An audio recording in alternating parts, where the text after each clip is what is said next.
రాజు అంటే బాగా వినండి, రాజు అంటే రకరకాల రాజు వసలు వేసిన తిరగమని కాదు. వీళ్ళకు పట్ట అన్న అర్థం కాలేదు.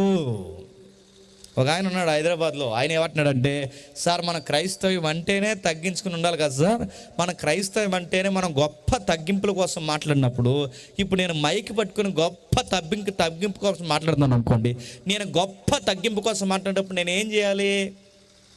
నేను ఎలాగైతే తగ్గించుకుని మాట్లాడుతున్నానో నా వస్త్రధారణ, నా వ్యవహార శైలి కూడా తగ్గింపులోనే ఉండాలి. కానీ నేను తగ్గింపు వర్తమానం మాట్లాడి 60,000 రూపాయలు సూట్ వేసుకుని మనం అందరం తగ్గించుకోవాలన్నాం అనుకోండి, ఎలా ఉంటుందండి? బాగా తగ్గించుకున్నావు. నా మాటలు మీకు అర్థమవుతలేదు. నా మాటలు మీకు అర్థం. మనం తగ్గింపు కొరకు, దీనత్వం కొరకు నడుపుతాను. లగ్జరీ కొరకు మనం మాట్లాడుతున్నప్పుడు మనం కూడా గుర్తుపెట్టుకోండి, నేను వేసుకునే వస్త్రము ఆ సూటు 60,000 రూపాయలు అయితే నేను తగ్గింపు కోసం మాట్లాడితే ఏమో బాగుందా? అరే తగ్గింపు కోసం మనమే చెప్తున్నప్పుడు తగుమాత్రపు వస్త్రాలు, అధిక వస్త్రాలు మనకొద్దు, అధిక అలంకరణ మనకొద్దని బైబిల్ చెప్తుంది. తగుమాత్ర వస్త్రాలు వేసుకొని బైబిల్ చెప్తుంది కదా సార్ అంటే, అప్పుడు ఆ పెద్ద మనిషి అన్నది రెఫరెన్స్ చూపించి మనం కింగ్స్ అన్నాడు. ఏంటట? అందుకు సూట్ వేసుకున్నాడు. నువ్వు కింగ్ అయితే నడుతున్నాను, కత్తి ఎట్టుకు ఇంకేతుగా లేటు నడుతున్నాను. ఒక కత్తి, ఒక డాలు, ఒక శిరసు, ఒక గుర్రం వేసుకుని తిరిగి ఇంకా హైదరాబాద్ అంతా నడుతున్నాను.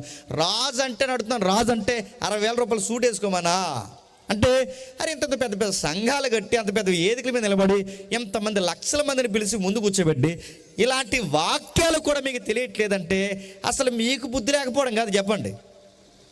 మీరు చెప్తుంటే కింద కూర్చొని చూసారు, వాళ్ళకి అసలు బుద్ధి లేదు వాళ్ళకి. ఎందుకంటే ఒక ఆయన అంటున్నాడు, ఏమని అంటున్నట్టు గుర్తుపెట్టుకోండి.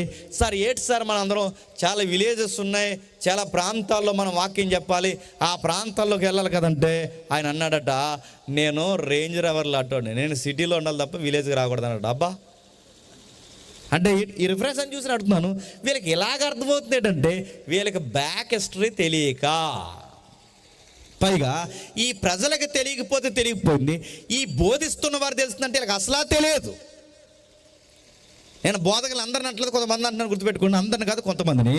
ఈ బోధకులకు ఉండే జబ్బేడు చెప్పిన, ఎవరైనా ఒక బోధకుడు వాక్యాన్ని చెప్తుంటే మరొక బోధకుడు వింటాడా? ఎండో, అదో జబ్బు అలాగేటి మా తెలుసులేరా అన్నట్టు అన్నమాట. మీరు బాగా వినండి, వీళ్ళు వినరో నడుతాను. తెలుగు రాష్ట్రాల్లో సగానికి సగం థియాలజీ అంటే తెలియని వాళ్ళు బైబిల్ పట్టుకుని తిరుగుతున్నారు. బాగా వినండి, తెలుగు రాష్ట్రాల్లో సగానికి సగం పాత నిబంధనకి కొత్త నిబంధనకి వేరియేషన్ తెలియని వాళ్ళు బోధకులు అయిపోయారు. తెలుగు రాష్ట్రాల్లో సగానికి సగం పైనే, గుర్తుపెట్టుకోండి.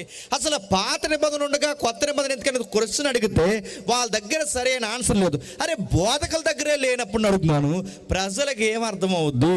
క్రైస్ట్ యొక్క